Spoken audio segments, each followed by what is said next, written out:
Don't stop.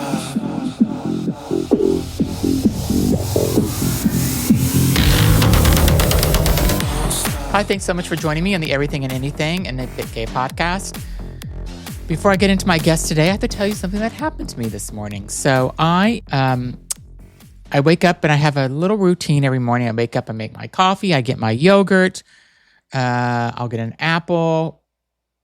I'll make myself a big thing of water, my Stanley cup. And I then come upstairs and start doing my podcast. I also sometimes need to feed my cats if they haven't been fed already by my husband. And then I have a thing that I love to do, which my grandmother loved to do. So I don't know why I've inherited this, but I'd love to feed the birds out back. So I buy bird seed all the time, and I feed all the birds, and then the squirrels come and eat some of the bird seed. And I have a bird feeder, but the squirrels always attack the feeder, so I don't even put it in there. I just throw all the bird seed on the ground. And it's just like my thing to do. Like, I love to feed the birds. There's some beautiful birds that we have out back. We have these blue jays, we have cardinals, we have these big fat squirrels that eat the food. I have rabbits in my backyard. There's a groundhog. I haven't seen him though in a couple of weeks, but there's a groundhog that comes out. He came out when spring came. Like, he was really like, he was away all winter. So it's all true. Like, the groundhog really does hibernate or does whatever he does, hides all winter. He's got a kid, a little baby with him, or she has a little baby. And so they're both there, but I haven't seen either one of them. So maybe they moved to another house. But we have all these big rocks, these huge boulders in our backyard that like our backyard ends, and it's just like this big wall of boulders. And there's always like stuff growing in it and stuff like weeds or flowers or whatever. And I don't even like, I like it where it has all the greenery in it. So I don't even like have anybody, or I myself don't actually clean all the weeds out. So I'm just like, whatever, it looks cool. But this morning I went out to feed the birds. I open the back door, I take a cup full of seeds and I throw it. And I heard somebody yelling out there. And it sounded like they were like right outside of my door almost. And I look around, I'm like, is somebody in my backyard? Because there is a way to get into my backyard through a fence in the back. But I'm looking around and I don't see anybody. And then I hear this woman's yelling. And I look all the way over to the left. And this woman is in my yard, like sitting on these rocks, yelling. And these are big boulders, not just rocks. It's like big boulders in my backyard. And I close the door and I'm like, what's happening here? The lady was a Muslim lady because of what she was wearing. And there's a Islamic center that's not far from my house. So, I'm not surprised to see her. And this is Boston, and there's diversity sometimes in Boston. But I'm just like, what is she yelling in my backyard? Like, is she yelling at my house? She wasn't like facing my house, but like, why is she in my backyard yelling? And so I open the door and I say, excuse me. She goes, yes. She was on the phone. So that's what she was yelling at. She was like yelling at somebody on the phone. And she said that she was, I said, you're in my backyard. Like, everything okay? She goes, I'm getting some sun in my back. And I'm like, okay, but you're in my backyard. She goes, I know. I said, okay, I just wanted to make sure you knew because, yeah, I'm just like, I'm going to close the door because I guess the sun only is in that one rock in my yard. There's no sun anywhere else for her to go. Like, the sun was only shining in that one area. So she had to cross my fence and come and sit on my boulder in my backyard. Like, it's odd to wake up and somebody is sitting in your backyard. And then like, I'm not going to start arguing with the woman because she did get a little attitude with me, but I'm like, I don't know if this lady has a gun. I don't know what's going on. So I just closed the door. I'm like, should I call the police? But I'm like, you know what? The lady needs to sit there for a few minutes on the boulder to get some sun on her back is what she said. Then just let her. But if she comes back tomorrow, I'm calling the police because we can't be having strange. This isn't. I mean, I'm surprised she didn't come down and like start sitting at my outdoor furniture at the table and start cooking something on the grill out back. I mean, I'm like, what are you doing? Like, you don't just go to somebody's backyard and just sit there, you stupid idiot. I don't know. People are dumb, but let me tell you who's not dumb and who I really loved. Mari. Mari is a local in the Boston area, greater Boston area, and she is a psychic medium. She talks to pets. She is phenomenal. I have somebody that I interviewed once said, "Oh, you have somebody phenomenal in the greater Boston area." And they told me about her. Like, she is always so accurate.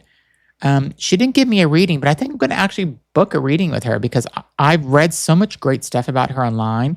She was an amazing person to interview. So I hope you enjoy my interview. Check her out because I will put her link in the description of this podcast or video, and check her out and make an appointment with her if you like the interview and get a reading. So she's pretty phenomenal. So thanks for listening. If you have any strangers in your backyard as well that sometimes just pop up, shoot me a message and let me know so I'm not think I'm the only one. Thanks. Hi, everybody. Thanks for joining me in the Everything and Anything in a Bit Gay podcast. Today, I have a local person in the local greater Boston area. I'm so happy to welcome Marie. Thanks for joining my podcast. You are so welcome. And thank you so much for having me. I'm so excited to be on.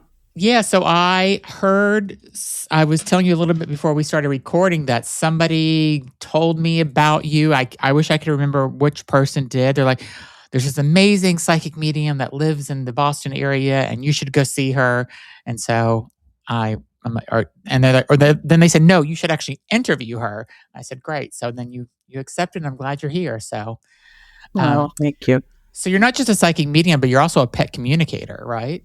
Yes, I am. I do probably about 50-50, I'd say, people and animals. And I do love working with the animals. I like to say they're a lot more honest than working with people. Not that spirit is lying to you, but it's just their energy, their soul is a lot more connected than we are. When was the time when you realized that you had these abilities, the psychic medium abilities, and what was that moment kind of like for you? It's interesting because I always like to say I was born this way because I've always, ever since I was little, I remember, I was like 4 or 5 years old looking up from my bed and seeing angels, and I would talk to them and I would talk to the plants and the animals. So you can imagine that I was the weird kid. Yeah. So for me, it was just very normal. Like I thought, oh, well, everybody must do this because it's happening to me.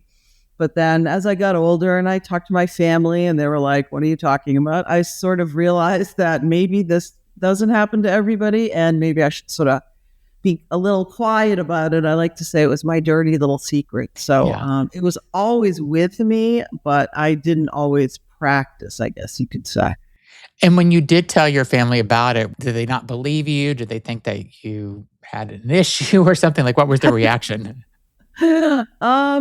I mean, I think they weren't like super harsh or super religious or anything, but they were just like, yeah, no, that's just Mari being weird. And so they, I think, just kind of ignored it or thought it was like my imaginary friend. And so they just kind of was like, no, I don't know. I don't see Nana here. So I don't know what you're talking about. Yeah. So you're a licensed therapist as well? I am. I'm a licensed clinical social worker, and I did that for a long time. I still maintain my license, so working with me is sort of, a little bit part spirit, part therapy, I think. Yeah. And how does those two intersect, like where you're doing your psychic medium work and your therapy work? Well, I think it's helpful because, I think being a therapist and being trained to always start where the client is, which is what we do, is really helpful in my work as a psychic medium animal communicator because I'm not just, and I'm not saying everybody does this, but there definitely are, mediums that will just sort of dive right into things and not really put them in a gentle way or know how to approach the subject. And, I just think it's important to be able to sort of merge those worlds. I think even before I started doing this professionally in my therapy sessions, I was always sort of using that intuitive muscle to connect, with people's worlds. Yeah. Was there ever a time whenever, you kind of doubted your gifts, or you try to suppress them, or you're like, I don't want this? Well, I mean, I don't know if I ever tried to suppress them, but definitely, as I was growing up and, I just kept getting messages and I was really into astrology and tarot cards and all these things. And then I was like, well, I can't, like, this isn't going to be my job. This is just something Yeah. fun for me. And so I went to school and I got all my degrees and I sort of followed the normal path. And then as my kids got older, I was still just very interested in all of this. And I went to see a psychic medium from the UK. And when he was talking to me, because I'd always seen them, it just was like a fun thing. And I wanted to see who was around me, like Yeah. everybody says. And the guy said to me, well, you're supposed to be doing this work. And I'm like, what are you talking about? Like, no. Yeah. Why would I be doing this work? So I knew that I was connected, but I just couldn't see that in the fullest of the pictures. And, I'm pretty traditional and just like normal mom. And, I was sort of picturing, people with the big headscarves and the earrings and, out on Venice Beach. We used to live in California. And I was like, oh, this can't be for me. But then after that, my grandmother passed, who I was very close to. And then my aunt also passed. And then they started coming to me and talking to me, energetically. Yeah. And they're like, yeah, you're supposed to be doing this. And I'm like, oh, wow. Okay. I guess people are talking to me. And so I just sort of started to explore that a little bit more and more. And I guess the real aha moment was that I was taking my daughter down to Florida for a competition, and we were in the Orlando airport. So shout out to Orlando for anybody that lives there, flies through there. And if you've ever been there, it's a huge airport. There's lots of restrooms. And I had to use the restroom like a normal person. So I walked into this, women's restroom with like 100 stalls. And when I walked into the stall, there was one tarot card in there and all standing up. And all it said was trust. And I was like, literally put my hands up and looked up at the sky. And I was like, okay, I get it. So I guess I'm a little hard-headed. And it took me a little while to really sort of come into it. But that's how it happened. And we'll be right back. Okay, now back to the show. So whenever you're doing a reading for somebody, what does that look like on your side? Are you seeing? Are you hearing? Are you sensing? Like, what is that kind of like for you? Yeah, it's sort of all of the above. I mean, I'm primarily clairvoyant, which means if you're having a reading with me, I'm probably looking over here because most things come in on my left side. And so they spirit will drop in images, clips of movies. Sometimes they'll draw me something or draw me a word. So I'm primarily clairvoyant, which means I see things energetically. But sometimes I'm also feel things. I certainly have a knowingness, claircognizance. Sometimes I'll smell things. So, it comes in all different ways. But my primary source of information, I guess, is the clairvoyance. And can you tell me maybe about one of the maybe more profound or unexpected moments that happened when you're giving somebody a reading? Was there like one of those readings that you're like, oh, wow, I can't believe this is even happening? Or the message that you got was totally different than what you thought it should be? Yeah, I mean, I've definitely had a few of those, but I mean, I don't know how long a story you want. This is a little longer, but I can try to shorten it as much as I can. The day before COVID, I had an outside office, and so I'd go to work at this office. And I was getting ready to go for work. And I have this huge blind in one of my rooms. It was like, 6 by 10 feet, like a custom big giant window blind. And I've been trying for months to get somebody to come because it was broken to fix it. And finally, this was the magical day that this person came. And so they came and I was getting ready for work and he was taking the curtain down and he shows me at the very tippy top, like 10 feet in the air, there's a pair of dice on the ledge, like on top, like you couldn't see it with the window shade up behind it, a pair of red dice.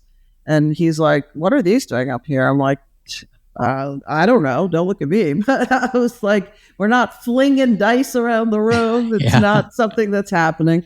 And so I was like, okay, well, I will just see what happens with this. And so when I went into work that day, I had all my clients, I had a number of clients, and nothing came up. And then my last client of the day, I remember I was talking to this woman and she had lost her son. And then I just kept getting all these visions of like casinos and blackjack and craps. And I was like, was he a gambler? And then we started to talk about it. And the information I was getting was all about like the dice and craps. And she said, yeah, that was his favorite game.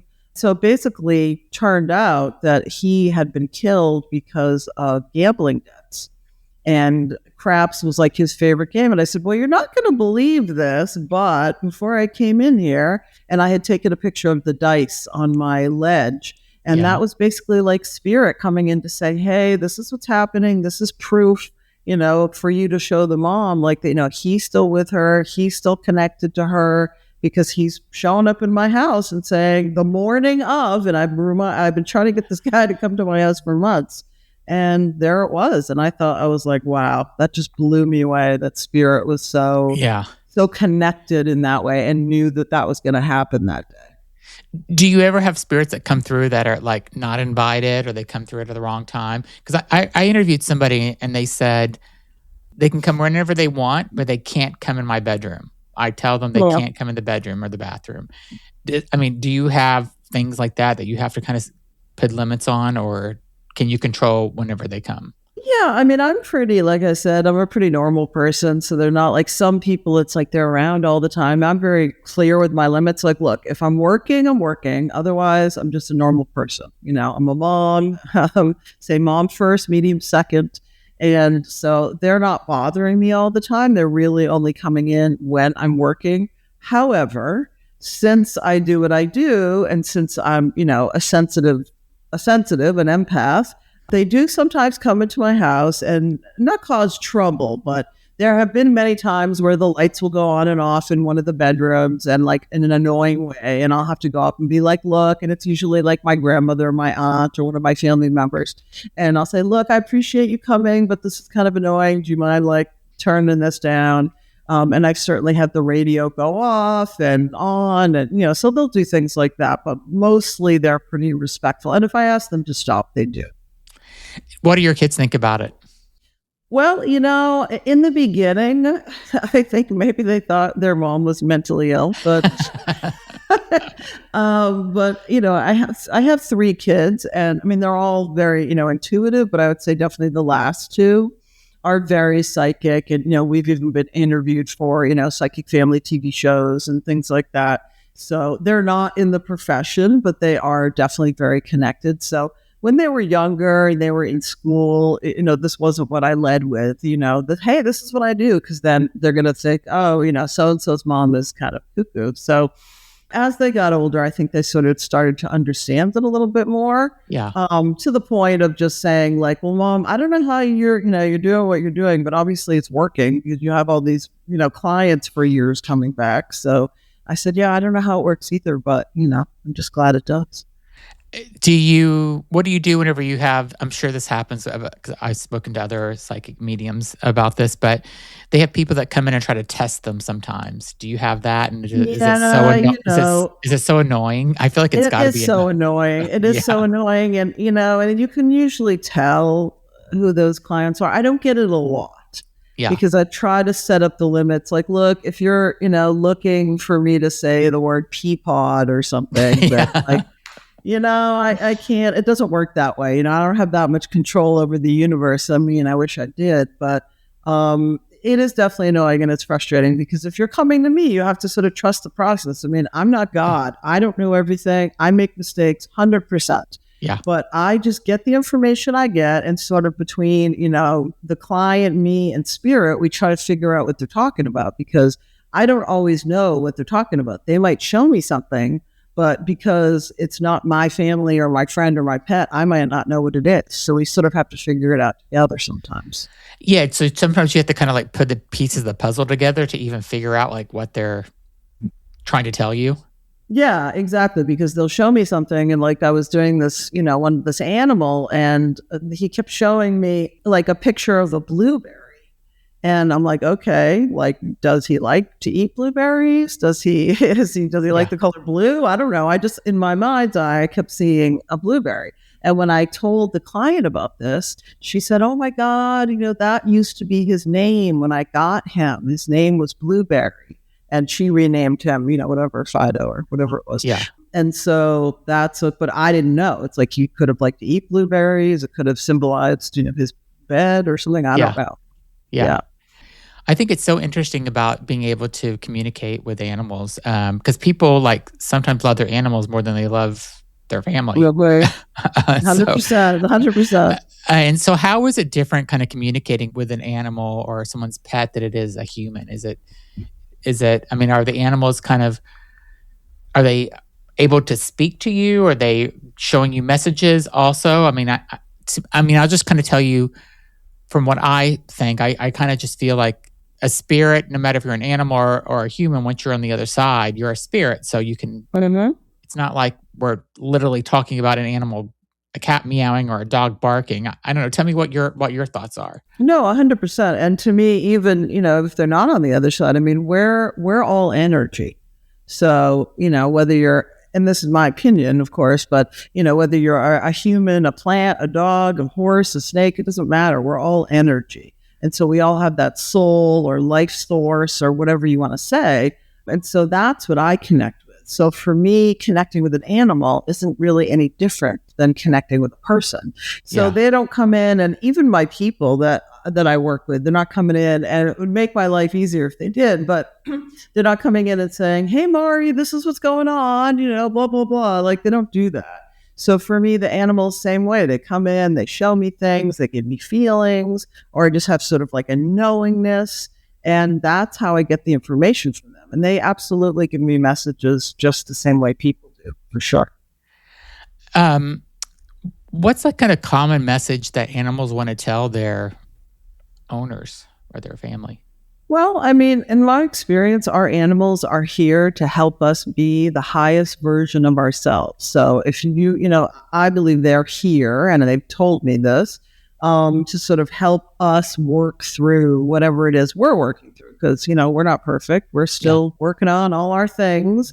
And so say you have anxiety, and then you have a dog, and then you come in super anxious, and then your dog starts freaking out, and your dog is mirroring to you to say, "Hey, hey friend, just want to let you know your energy's kind of out of whack today. Maybe you want to take a look at that." So our animals are really here to help us and to help us grow. And I honestly believe that their souls are on an even higher plane than ours are. Because think about it, they're not, engaged in jealousy and, revenge and all the horrible things that people are. Yeah. So I really think that the animals are elevated in a sense, and they're here to help us. One of the psychic mediums that I spoke to that spoke to animals also told me that.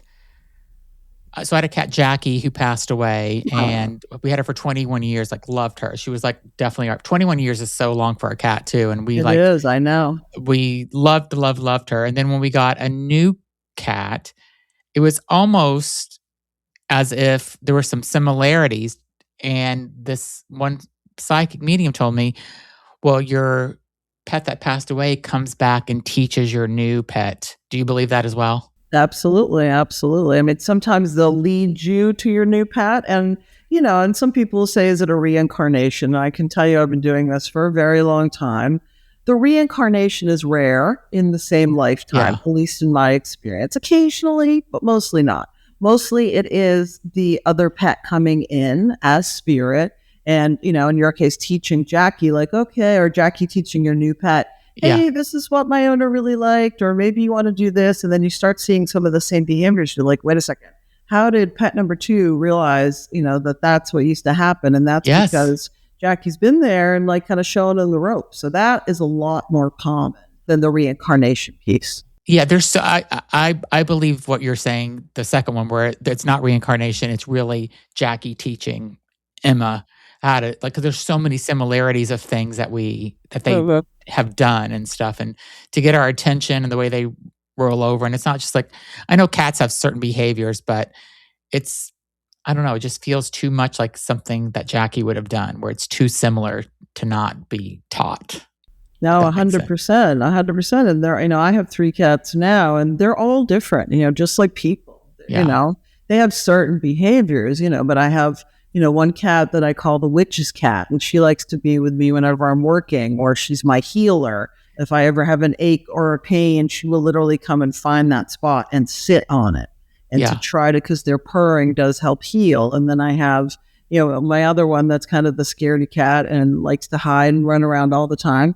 And then I have one that will like look me dead in the eye after I've asked him for the 15th millionth time to not knock over the flowers. Yeah. And he'll look at me dead in the eye and knock them over and say, sounds like a you problem, So he doesn't, exactly. he hears me, he just doesn't care. So all of our animals are, have different souls, just like our friends do, our people do. Yeah. And we'll be right back.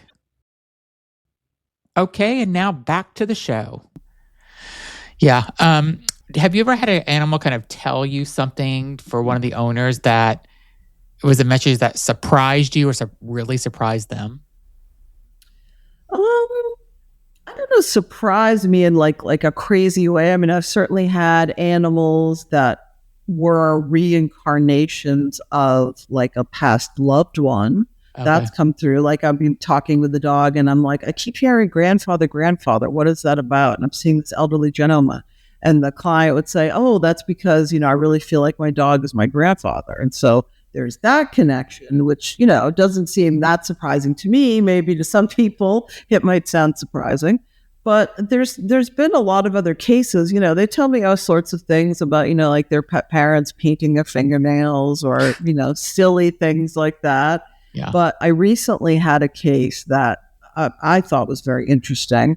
This woman called me and, I do have a wait list because, there's only one of me and there's a lot of people out there. And so, she got in touch with me and it was through like a friend of a friend. And I sort of just had a feeling like I need to meet with this person.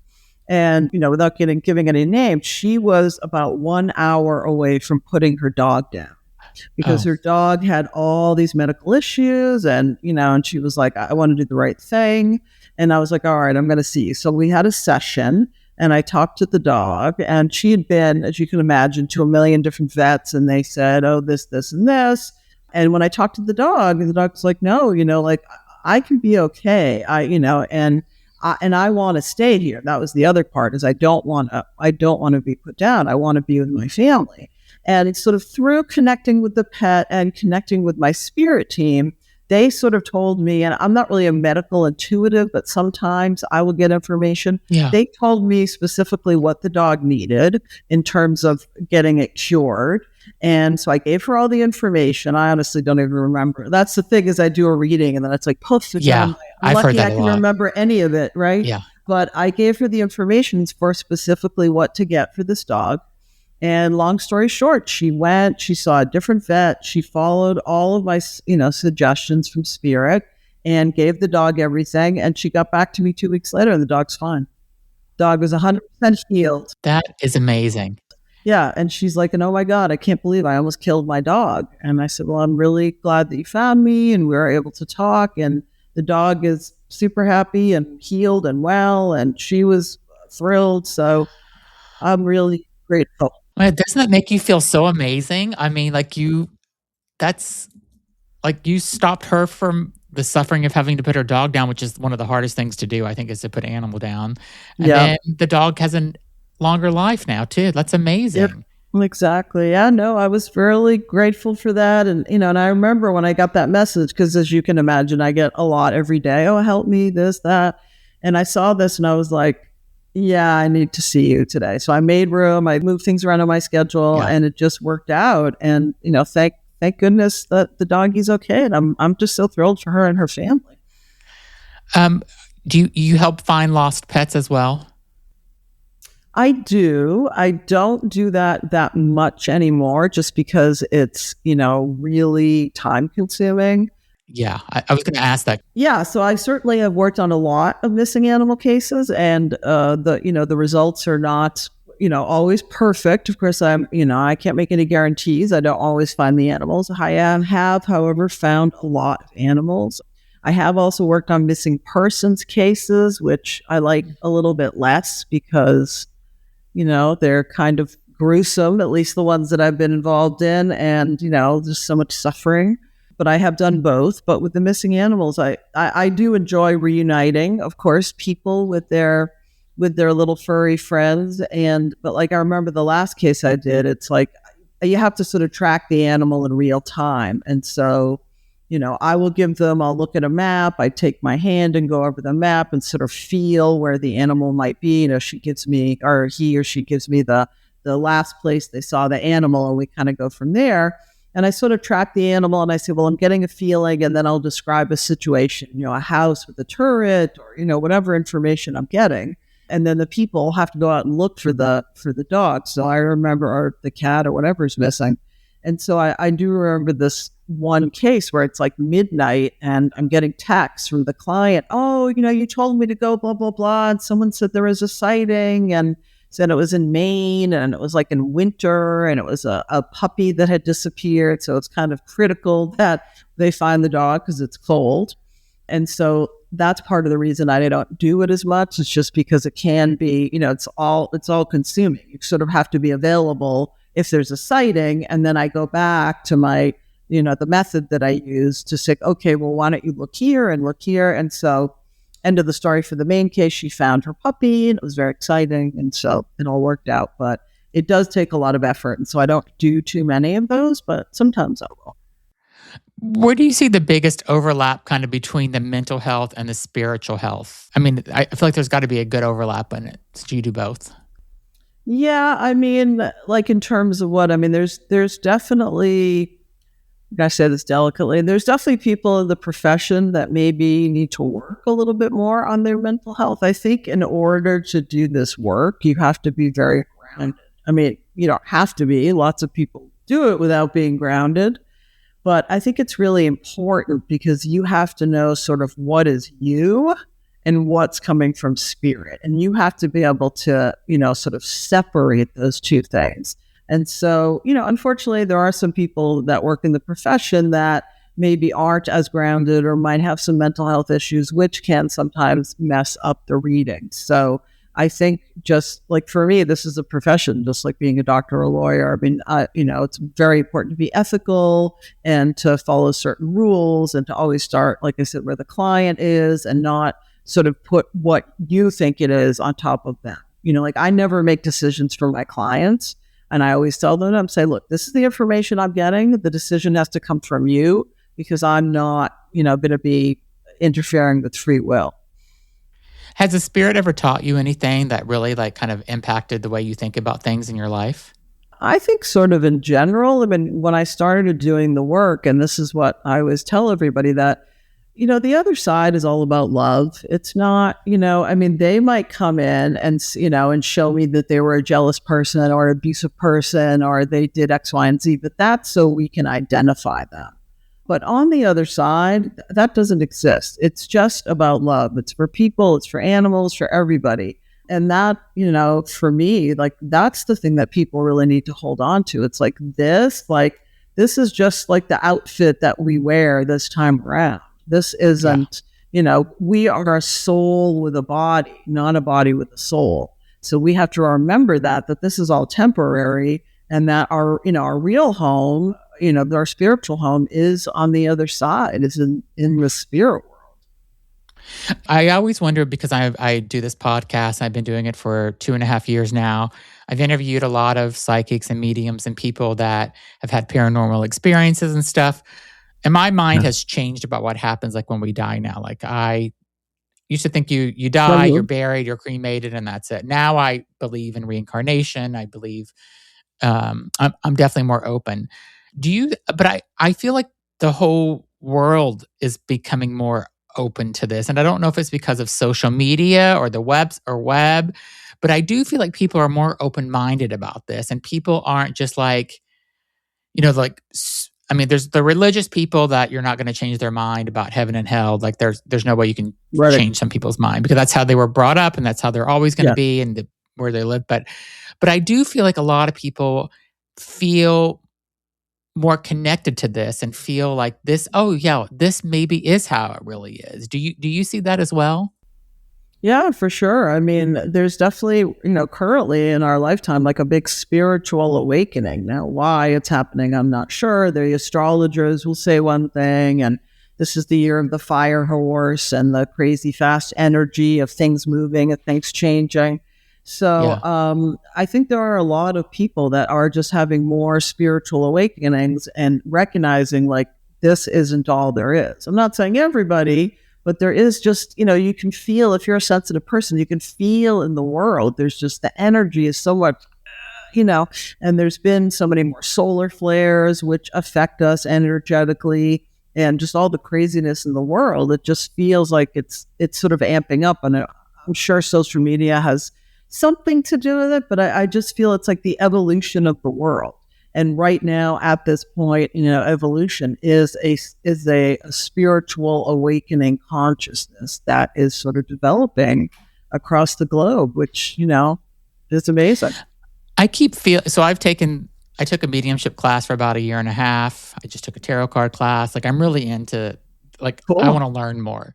And I was able Yeah. to I did a remote viewing class as well. The mediumship class I think I connected with the most because I was doing readings with my classmates and I was actually right on a lot of times with connecting with people's loved Yeah. ones that passed away. And I'll go back and do it again at some point. It just life gets busy. But well, my first question is, do you think that anybody could do this if they were taught how to do it? Since I think everybody kind of could be spiritual in their own way. Yeah, 100%. It's just like, but there are certain people that are more predisposed to being able to do it. Just like some people can sit down at a piano and just play without really any training. But if you want to be a bodybuilder, you can't sit home and eat Oreos all day. You have to go to the Yeah. gym and train and cut carbs and do all the things that we don't want to do. So there has to Yeah. be some training and some effort. But I do believe that certain people are more predisposed to it than others. But intuition is a gift that everybody has. Everybody has that like knowingness. Whether we listen to it or not, that's another story.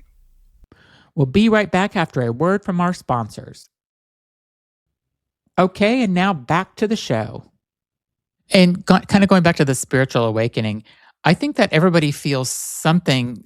I mean, to me, I feel like something's getting ready to happen or something big.